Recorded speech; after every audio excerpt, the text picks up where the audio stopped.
Ya, video nomor 8. Judul video diganti menjadi Kristen Agama Amburadul.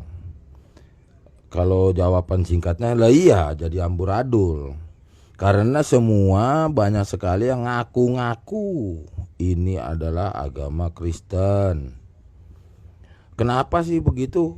Kok apa maksud video ini menjadi amburadul? Lah ya karena tokoh di dalam agama yang dinamakan Kristen itu tokohnya kan beken ngetop ya, banyak pihak, banyak agama yang mau menggunakan sosok ini. Ada dibahas di video lainnya. Nah, maka dari pihak yang menganut yang menganut religi Kristen itu akhirnya semakin tahap demi tahap. Tadinya Kristen kurang jelas lagi katanya karena terlampau banyak carut marutnya di dalam, difokuskan lagi menjadi apa begitu ya. Ini ntar ada yang menjadi ortodoks, nanti ada sejarahnya ya, nanti aja, yang penting bagian-bagiannya dulu. Ini menjadi agama apa? Menjadi agama Kristen Katolik kan gitu. Terus nanti terus akhirnya dari sini lagi masuk lagi menjadi Kristen Protestan. Ya, sempat kita bahas sedikit bahwa ini akhirnya menjadi dalam artian berlainan agama. Ya, ini jadi ada berapa ini? Satu, awalnya Kristen, terus menjadi Kristen Ortodoks, Kristen Katolik, Kristen Protestan. Ini saya bikin aja dah. Ini udah mulai banyak soalnya ke sini. Kristen DLL, begitu aja. Kristen dan lain-lain. Lah, inilah yang sering saya ucapkan bahwa akhirnya ada problematika internal, ya. Problematika internal, bahkan kalau udah sampai di taraf ini sudah jauh dari awal, dari awal kisah agama tersebut, kisah religi tersebut, religion tersebut. Ini udah terlampau jauh, maka akhirnya nanti mengerucut lagi. Terpaksa saya harus potong, nanti di ujungnya saja saya benahi lagi satu-satu. Ini nanti berkaitan dengan lokasi atau wilayah tempatnya tinggal, bermukim ya. Biasanya ini membawakan nama negaranya. Itu pun nama negara aslinya bukan. Sempat saya bahas tentang negara, ya terpaksa lah pakai nama-nama negara zaman sekarang, udah gitu aja deh ya. Ya nama negara yang zaman sekarang, posisinya, lokasi geografisnya, letaknya itu ya oke lah, sampai begitu dulu aja. Nih agak rumit soalnya. Nanti yang dikenal itu yang dibilang dengan Koptik ya, Koptik Mesir Ortodoks.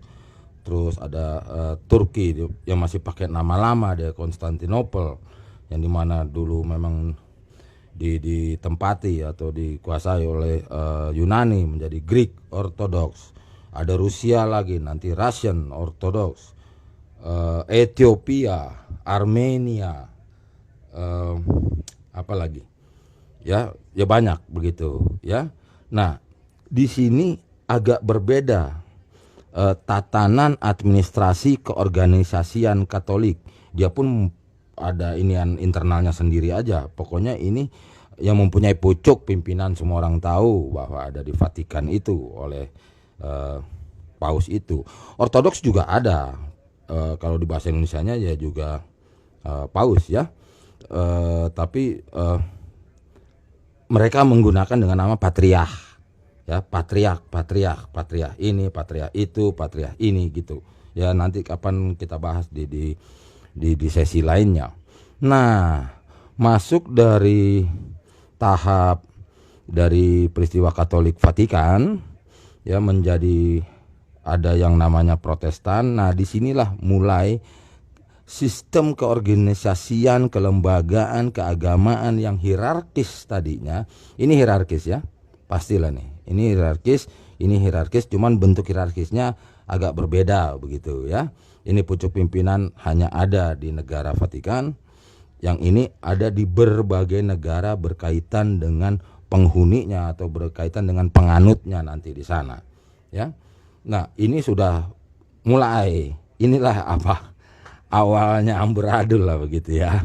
Awalnya 1001 macam warna-warni warna daripada agama Kristen tersebut, yang nantinya ujungnya akhirnya berpisah total, tidak ada samanya, tidak ada apanya, tidak ada kontaknya, tidak ada apa semuanya lah, tidak ada. Ini mulai kecil-kecil karena keorganisasiannya itu sudah tidak dengan sistem hierarkis, berdiri masing-masing sendiri-sendiri. Nanti ini terlampau banyak, tapi nanti saya ambil aja yang ngetopnya aja lah ya, gitu. Sebab ya kembali lagi itu ya, masalah aliran ya, Pentakosta, karismatik dan lain sebagainya.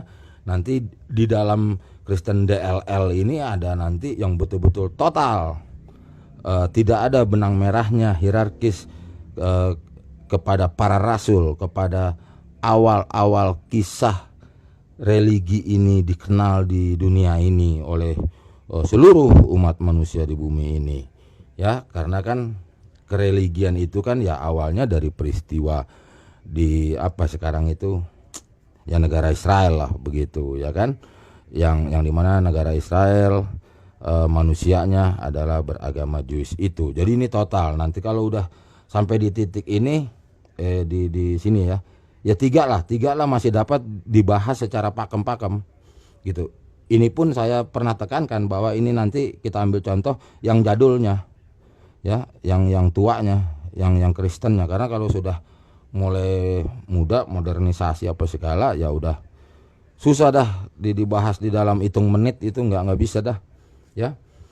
Nah, ini nanti kita uraikan ini satu persatu, apakah itu Ortodoks, apakah itu Katolik dan lain sebagainya, dan berkaitan dengan siapa pelaku amburadul ini, dan sebetulnya merugikan nama ini menjadi rugi ya, dan juga walhasil akhirnya jadi para pengikutnya atau orang-orang zaman sekarang yang tidak tahu kisah awal pun dibilang sulit mempertanggungjawabkan dia punya label agamanya dia itu, karena dia sebetulnya di posisi sini Kristen DLL, tapi pola bicara apa segala kadang menggunakan Katolik, apa versi Katolik, kadang Protestan, kadang ke DLL lagi gitu loh.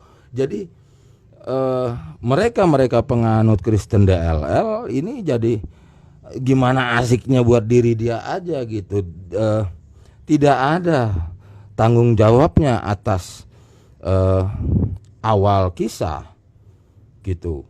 Maka dari itu ya memang amburadul. Jadi kalau ada banyak pihak agama lo ini itu di apa, diejek, di apalah, iyalah gitu.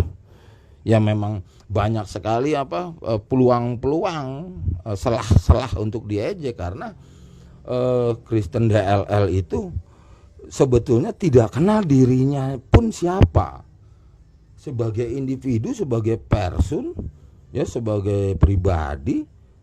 Si penganut Kristen DLL pun tidak tahu diri dia siapa, dia memegang pakem apa, doktrin apa, landasan iman dia apa, nggak tahu. Dia aja yang bikin-bikin sendiri gitu. Karena ya tahu dari sini dikit dicampur aduk. Nanti buktikan di dalam YouTube, ribuan YouTube ya yang merasa paham tentang dunia agama Kristen itu, lihat nanti ngambil ilmu dari sini ya kan, dikenakan dalam kepada dirinya karena label sama depannya. Nggak bisa gitu. Ada video yang kalau nggak salah di folder ini juga saya pernah katakan, sesungguhnya umat Katolik di negeri ini pun harusnya tahu bahwa dari pihaknya pun, dari lembaga agama Kristen Katolik pun sebetulnya secara halus sudah mengajarkan bahwa, woi kami beda dengan kalian gitu, dengan kesininya, dengan ke DLL. Sudah berbeda agama, tapi ya tidak diucapkan secara gamblang gitu, tapi ya ada di dalam keadministrasian lembaga ya sudah teritu. Waktu itu saya pernah buktikan tentang tata cara nikah umat yang beragama Kristen Katolik toh gitu.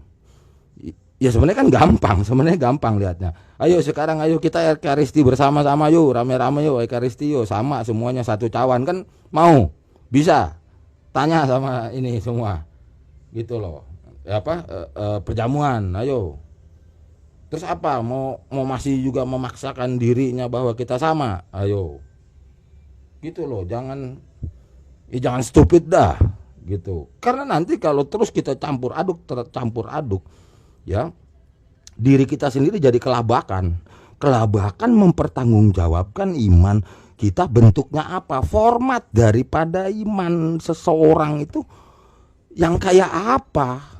Ya akhirnya ya ini betul kalau ada yang memocking, mengejek bahwa agama lo amburadul, ya betul amburadul gitu. Karena si Kristen DLL mau mengekspresikan imannya memakai doktrin comot sana comot sini gitu. Nah ini yang udahlah, ini udah tahun 2021 besok, benahi deh gitu loh. Berawal dari benahi diri sendiri aja dulu gitu. Pastikan, canangkan dirimu siapa, dirimu itu menganut iman dengan format apa gitu. Jangan lebay dah. Lama-lama nanti akhirnya pribadi-pribadi yang kayak gitu-gitu ya, orang-orang yang kayak gitu akhirnya menjadi perusak sendiri label ini gitu ya. Saya rasa kalau diikutin diskusi di video channel Address Opinion, udah deh ya, ini mau tutup tahun gitu, tahun depan itu udah benahin dulu diri masing-masing supaya ngerti, sadar, nggak usah lepaskan mindset yang ada di kepalanya gitu ya, tentang penilaian atau apa itu ya kan, atau memahami tentang agamanya sendiri gitu. Ganti ya, tuker pola pikir gitu, yang seperti udah dibahas di ini video yang sebelumnya ya. Ini video 8 saya cut dulu.